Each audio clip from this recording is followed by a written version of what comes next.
అందరికీ నాగుల పంచమి శుభాకాంక్షలు. ఇక్కడ మా గ్రామాభివృద్ధి కమిటీ మామిడిపల్లి ఆధ్వర్యంలో హనుమాన్ టెంపుల్లో ఈరోజు నాగుల పంచమి వేడుక గురించి ప్రత్యేక ఏర్పాట్లు చేయడం జరిగింది. ఈరోజు ఉదయం 6 గంటల నుంచి మహిళా భక్తులు అధిక సంఖ్యలో వచ్చి ఇక్కడ పాలు సమర్పించి కొబ్బరికాయలు కొట్టి వేడుకలను ఘనంగా నిర్వహిస్తున్నారు. దీనికి మేము ప్రత్యేక ఏర్పాట్లు చేసినాం. మామిడిపల్లి గ్రామ అభివృద్ధి కమిటీ ఆధ్వర్యంలో ఈ మా అనంత ఆంజనేయ స్వామి ఆలయం చాలా పురాతనమైనది, విశిష్టమైనది.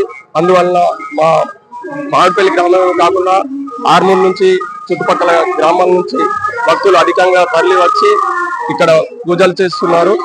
అందరికీ మరొకసారి మా గ్రామాభివృద్ధి కమిటీ తరఫున నాగుల పంచమి శుభాకాంక్షలు.